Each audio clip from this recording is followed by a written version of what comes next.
morning and welcome. Good morning. Usually when we talk about a diagnosis in medicine, there is this expectation of, well, pure mechanical precision. Right, like an X-ray. Exactly. You break your arm, the X-ray shows that jagged white line, and the doctor just points at it and says, there is the problem. It's a binary system. It's either broken or it's not broken. hmm And we naturally crave that kind of visible certainty in almost every aspect of our lives. We really do. But then you step into the world of geopolitics, specifically looking at the current diplomatic and military landscape in the Middle East, and suddenly that X-ray machine is, it's completely useless. Yeah, you are looking at a diagnostic landscape that is entirely murky. Completely murky. And answering the question of how this resolves is why we are here today.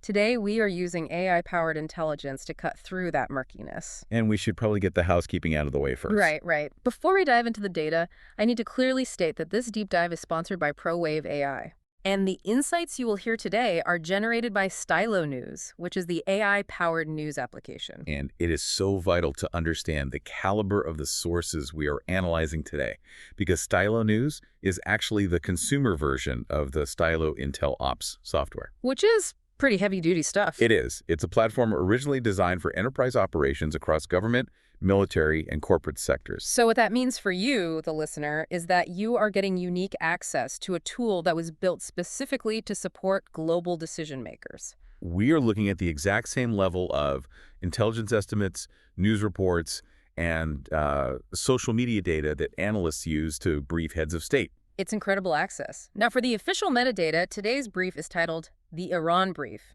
Deterrence, Diplomacy, and the Risk of Escalation. The region we are covering is the Middle East, specifically Iran. And today's date is the 6th of July, 2026. Because we are dealing with some highly sensitive, politically charged material today involving real-time military movements, our approach here mirrors the calm, professional rigor of a classic news broadcast. Exactly. We are going to calmly and professionally analyze the intelligence and the news reports from the past 2 weeks regarding this U.S.-Iran standoff. That's new sensationalism. Right, none at all. And that means absolute neutrality. I want to explicitly state to you, the listener, that we are not endorsing any viewpoints, nor are we taking any sides. We are simply reporting the facts, the varying perspectives, and the potential courses of action that are presented in our source material. And we are doing this without generating unnecessary fear. The situation is, it's complex enough without adding any spin to it. It really is. Okay, let's unpack this. Can you set the stage for us by going back to that June 17th Memorandum of Understanding? Yeah, absolutely. So the foundation of this entire current situation actually starts with a piece of paper. On June 17th, the United States and Iran signed a Memorandum of Understanding, an MO. And on the surface, this was heralded as a monumental breakthrough, wasn't it? It was. It established a very fragile ceasefire, and it outlined potential sanctions relief for Iran. But most notably, it proposed the creation of a $300 billion reconstruction fund. Which is a staggering number. If you are listening to this and wondering, where exactly $300 billion comes from in a heavily sanctioned global economy, you certainly aren't alone. No, it's a huge question. The fund itself is supposed to be this international mechanism to rebuild infrastructure. Yeah. But the catch, and in geopolitics there is always a catch, is buried in Article 5 of the agreement. Right. Article 5. This is the sticking point. It is the core of the dispute. Article 5 governs transit routes in the Strait of Hormuz. Which is arguably the most critical maritime choke point on Earth for global energy markets. Exactly. And the current crisis we are seeing stems from fundamentally opposed interpretations of this single article. How so? What are the two sides saying? Well, Iran insists that the text grants them the right to control the northern corridor, which is within their territorial waters. And they believe this includes the right to levy transit fees on international commercial shipping. Basically charging a toll. Right. But the U.S. fundamentally rejects this reading. They are supporting alternate shipping routes closer to Oman to ensure freedom of navigation without any Iranian financial or military interference whatsoever. Okay, to make the mechanics of this relatable for everyone, I like to think of the Strait of Hormuz like a massive, vital international highway. That's a good way to look at it. You have this brand new MOU, but then overnight, two completely different police forces start trying to enforce entirely contradictory traffic laws on the exact same stretch of road. Exactly. Iran is essentially saying, hey, this is our lane, you have to pay the toll. And the U.S. is saying, no, this is a public interstate, just bypass the toll entirely. And the immediate result of those two contradictory sets of rules was a global supply chain pileup. Because the Islamic Revolutionary Guard Corps, the IRGC, they actually began ordering commercial tankers to physically turn back in Omani waters, didn't they? They did. And what's fascinating here is that Iran is using these negotiations to seek leverage while simultaneously maintaining deterrence. It is a classic dual-track strategy. Dual track meaning diplomacy on one hand and, well, aggression on the other. Right. They combine formal diplomacy with what analysts call gray zone military coercion. Hmm. Because following those initial maritime warnings, we actually saw drone attacks on commercial ships in the Gulf. Which U.S. intelligence explicitly attributed to Iran. Yes, they did. Hmm. And that brings us to the physical escalation on the ground. The friction didn't stay confined to the water for very long. No, it escalated incredibly fast. Following those attacks on commercial shipping, the U.S. launched retaliatory strikes against Iranian military targets. And Iran's response to that was a significant escalation in its own right. They launched missile and drone attacks directly targeting U.S. military bases in Kuwait and Bahrain. So we went from a dispute over shipping lanes to ballistic missiles hitting bases in a matter of days. We did. And meanwhile, covert IRGC cells that are operating out of southern Iraq have begun actively targeting Gulf states that host U.S. forces. It's a powder keg, and you can feel the regional tension reaching a boiling point. Just look at the fatal Saudi Aramco helicopter crash in Ras Tanura recently. Right, that crash added a massive layer of tension to the atmosphere. Even though our intelligence estimates don't definitively link that crash to hostile action, when an incident like that happens in a hyper-alert environment where missiles are already flying, it just pours gasoline on the regional anxiety. Everyone assumes the worst-case scenario. Exactly. But it's not just the Gulf we need to look at, right? The intelligence estimates point to a different primary trigger for a broader war. They do. The situation is heavily compounded by Israel's northern border. Israel is currently conducting heavy military operations against Hezbollah in southern Lebanon. Specifically around the Ali al-Terra Ridge and the Bekaa Valley. Right. And the intelligence estimates explicitly identify this Israel-Hezbollah combat as the primary trigger that could realistically pull Iran into a broader, direct war. Because Hezbollah is their most capable proxy. Yes. Heavy losses for Hezbollah put immense pressure on Tehran to intervene.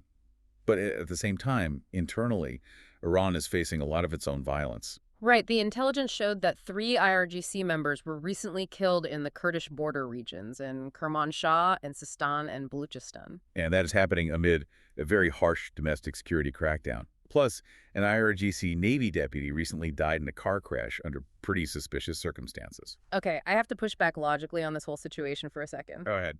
If both sides just signed an OU on June 17th to prevent a regional war, why are they actively firing missiles at each other? It seems completely contradictory. It does seem counterintuitive, but in deterrence theory, this is what's known as conditional retaliation. Both sides are actively trying to establish escalation dominance. Meaning what exactly? Meaning they're trying to prove they aren't afraid to fight. They want to strengthen their hand at the negotiating table by showing they are perfectly willing to endure and inflict pain. So they are bombing each other to get a better peace deal. Essentially, yes. Yeah. Which makes the perspectives of the key decision makers here so critical to understand. Let's transition to those leaders then. What are the varying perspectives driving this? Well, starting with U.S. President Donald Trump, he is taking a very hardline stance. He is heavily emphasizing military readiness and defense production. And he justifies the U.S. strikes as purely defensive, right? Right. He views them as necessary to protect commerce, and he threatens further action if Iran doesn't comply. He also plans to use those unfrozen Iranian funds to actually support U.S. agricultural exports instead. Which is a huge pivot. What about the leadership in Tehran? Supreme Leader Mojtaba Khamenei and President Masoud Pezeshkian have a different view. They frame the MOU as a victory for their political legitimacy and a path to economic relief. But Khamenei is still taking a very aggressive public stance. He is. He is calling for international war crimes tribunals against the U.S. and Israel. And he is proposing a Gulf security alliance that entirely excludes Western powers. Which brings us to the Israeli perspective. Right. Israeli Prime Minister Benjamin Netanyahu strongly opposes the U.S.-Iran MOU altogether. He views any sanctions relief as a direct threat that will just embolden Iran's proxies. Here's where it gets really interesting, though. If you look inside Iran, there is massive internal friction. You have pragmatists who just want the sanctions lifted to save the economy versus the hardliners who want to maintain this military resistance. Yes, the IRGC acts somewhat independently. They're busy consolidating power internally, controlling oil revenues, and cracking down on domestic opposition to ensure the regime's survival. They care more about institutional survival than economic relief. Exactly. And if we connect this to the bigger picture, the U.S. Pentagon sees all these competing perspectives and is actually planning to relocate Gulf bases further from Iran. To reduce their vulnerability. Yes, it is a major strategic recalibration in response to this exact friction. Let's shift from the decision makers down to the ground level. How is this impacting everyday citizens, and what is the public saying about it? The local and national impact is severe. In Kuwait and Bahrain, there is heightened insecurity due to the direct strikes. And the shipping disruptions in the Gulf are causing massive logistical headaches. Absolutely. Inside Iran, the societal tension is incredibly high. Now, the intel reports note there are no immediate widespread regime-toppling protests happening right this second. But there is deep, deep economic stress. Very deep. And internationally, global energy security is threatened. Mediators from Qatar and Pakistan are working overtime to hold things together. I was looking at the social media sentiment data from X, and it is fascinating. The discourse is highly anxious and extremely polarized. What stood out to you in the data? Well, sentiments are heavily critical of the IRGC's military brinkmanship and their domestic repression. But what's really striking is how users are expressing this deep fear over rig markets and economic red days. The financial anxiety is palpable. It really is. You see people focusing so heavily on the economic fear of escalation rather than, say, organizing domestic Iranian protests right now. And notably, some U.S. users are expressing a lot of frustration that this whole conflict is just a distraction from domestic issues. That's the wildfires. Exactly. They are saying, why are we focused on the Gulf when we have fires burning at home? That sentiment data is crucial intelligence. It shows that populations on all sides are weary of conflict, and that places intense, heavy pressure on the diplomats to make these Geneva and Doha talks succeed. Because the public tolerance for a war is just not there. Right. So, having analyzed the past 2 weeks, we need to look forward. What do the intelligence assessments say we should watch out for next? What is the most likely scenario? The most likely scenario is that Iran will avoid a direct, overt, state-on-state war.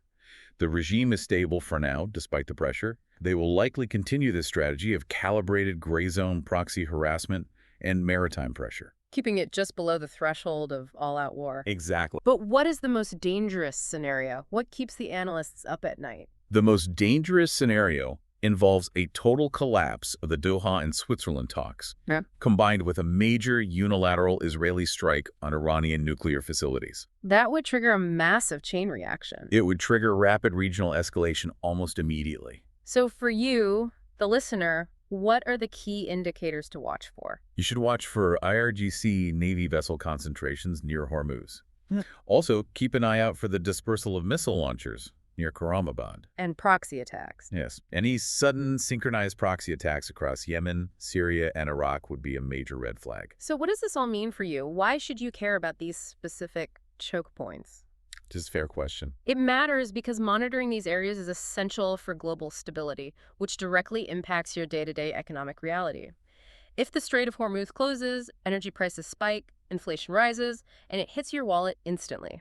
Which is why this raises an important question regarding deterrence. How long can this deterrence last when the margin for miscalculation is so incredibly thin? One drone hitting the wrong target. Exactly. One miscalculation and the whole system fractures.